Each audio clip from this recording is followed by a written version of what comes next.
मेरे लिए आज बहुत सौभाग्य का दिन है कि मैं भारत के सबसे बड़े सांस्कृतिक और आध्यात्मिक दृश्य से छठ के महापर्व के अवसर पर पटना शहर के गंगा तट पर खड़ा हूँ और यहाँ का अद्भुत नज़ारा देख करके मुझको आनंद की अनुभूति हो रही है।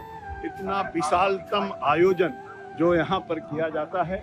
अभी संध्या काल में जब यहाँ पर जिसको हम लोग संजियार बोलते हैं, जब भगवान सूर्य को डूबते हुए सूर्य को अर्घ देने के लिए लाखों लाख लोग श्रद्धालु यहाँ पर आएंगे, उसकी बहुत विशाल तैयारी यहाँ पर आप हमारे माध्यम से देख सकते हैं। आप सब लोग देख रहे होंगे, जहाँ तक मेरी नजर जा रही है वहाँ तक चारों तरफ पूरा भव्यतम तैयारी प्रशासन के माध्यम से किया गया है। हमारे बिहार के लिए, भारतवर्ष के लिए और जहाँ जहाँ भी भारतवंशी रहते हैं वहाँ सब जगहों पर छठ माई का एक अद्भुत पर्व मनाया जाता है। हर कोई निराजली व्रत रहता है। व्रत रहने के बाद तरह तरह के पूजा अर्चन करते हैं और उन सब अर्चन करने के बाद इन्होंने यहाँ पर गंगा के तट पर आज संजियार करेंगे और कल प्रातः काल जब होगा तब तर्पण करते हुए यात्रा को, पर्व को आगे बढ़ाएंगे। मुझको लगता है कि मेरे सबके लिए भी सौभाग्य का विषय है। चुनाव भी चल रहा है और हमारे सबके लिए आदरणीय नरेंद्र भाई मोदी ने पूरे भारतवर्ष की बहुत सारी चीजों को यूनेस्को के सांस्कृतिक अमूल्य धरोहर में सम्मिलित कराने का अभी तक काम कर चुके हैं। पिछली बार जब मन की बात हम लोग सुन रहे थे, आदरणीय प्रधानमंत्री जी ने कहा था कि निश्चित रूप से छठ माई की पूजा को भी हम यूनेस्को के सांस्कृतिक अमूल्य धरोहर में सम्मिलित कराने का प्रयास करेंगे। निश्चित रूप से आदरणीय प्रधानमंत्री जी की जो ये भावना है उससे पूरा बिहार आह्लादित है और प्रसन्नचित्त है। सबके मन में ये भावना है कि पूरी दुनिया के अंदर हमारी छठ का पर्व पहुंचेगा और यूनेस्को के में जब ये सांस्कृतिक अमूल्य धरोहर के रूप में सम्मिलित किया जाएगा तो मैं समझता हूँ इससे बड़ी दूसरी कोई उपलब्धि नहीं होगी।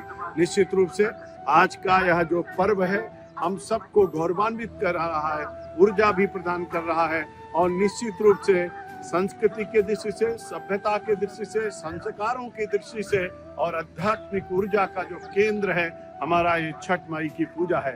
गंगा का तट हो, छठ माई की पूजा हो, भगवान सूर्य को अर्घ देने की परंपरा हो।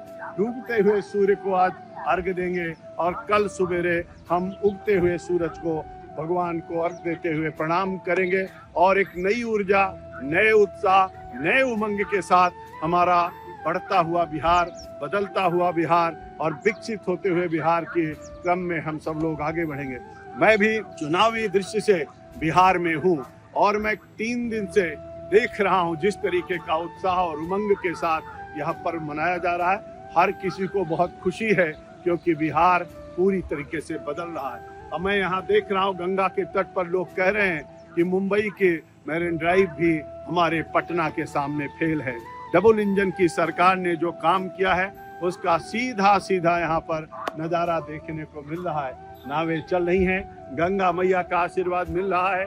चारों तरफ ये वातावरण बना हुआ है। 25 तारीख को लोगों ने नहाए और खाए किया और कल 26 तारीख को खरना किया। खरना का प्रसाद मैंने भी मुजफ्फरपुर में लिया है और आज सवेरे सवेरे मैंने मुजफ्फरपुर में दर्शन किया और अभी मैं पटना के गंगा तट पर यहाँ पर खड़े होकर इस आनंद को देख रहा हूँ और इस उत्साह को देख रहा हूँ। आज संजियार लोग करेंगे और कल भगवान सूर्य को, उगते हुए सूर्य को अर्पण करके, भगवान सूर्य को अर्घ दे करके अपने इस महापर्व को उत्साह के साथ मनाएंगे। मैं तो आदरणीय प्रधानमंत्री जी का आभार व्यक्त करता हूं और निश्चित रूप से प्रधानमंत्री जी हर छोटी बड़ी बात को जिस तरीके से सोचते हैं, पूरे भारत को एक भारत और श्रेष्ठ भारत बनाने की दृष्टि से जो काम करते हैं वो अद्भुत है, वो अकल्पनीय है, वो अवर्णनीय है, वो अकथनीय है। निश्चित रूप से आदरणीय प्रधानमंत्री जी ने पिछली बार के मन की बात में जो हमारे छठ महापर्व को और छठ पूजा को यूनेस्को के सांस्कृतिक अमूल्य धरोहर में सम्मिलित करने के लिए बोला है, वो हम सबको, पूरे बिहार को और पूरे भारत को गौरवान्वित करता है। एक बार पुनः आप सबको इस छठ महापर्व के अवसर पर मैं ढेर सारी शुभकामनाएं और बधाई देता हूं और आप सबसे निवेदन करता हूं मेरा बिहार ऐसे बढ़ता रहे, बदलता रहे, डबल इंजन की फिर से सरकार बने, आदरणीय नरेंद्र भाई मोदी पूरे भारत को दुनिया के अंदर नंबर 1 का देश बनाए और यहाँ पर डबल इंजन की सरकार हमारे बिहार को चतुर्दिक विकास की ओर ले जाए। और भगवान न करे, छठ माई से प्रार्थना है फिर कभी बिहार को वो जंगल राज देखने को कभी ना मिले। उस जंगल राज से मुक्ति डबल इंजन की सरकार ने दिलाया है, आदरणीय मोदी जी ने दिलाया है। और मोदी जी के प्रति हर कोई व्यक्ति जिस तरीके का आभार व्यक्त कर रहा, कृतज्ञता व्यक्त कर रहा, वो कल्पना के परे है।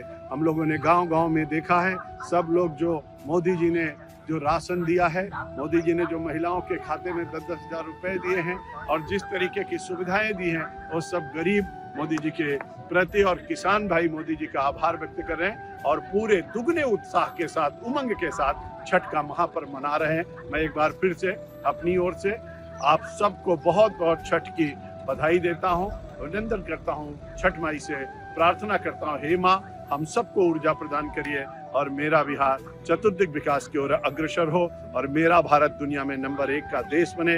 और नरेंद्र भाई मोदी को इतनी ऊर्जा प्रदान करिए, हमारे आदरणीय प्रधानमंत्री जी को इतनी ऊर्जा, इतनी ताकत दीजिए, इसी तरीके से वो दुनिया के अंदर भारत का परचम लहराते रहें और गरीबों की सेवा करते रहें, हर गरीब तक जो उनकी चीजें पहुंच रही हैं उनको मिलती रहें और हमारे आदरणीय प्रधानमंत्री जी को ऐसे ही छठ माई की कृपा बनी रहे। बहुत बहुत धन्यवाद। जय छठ मैया की।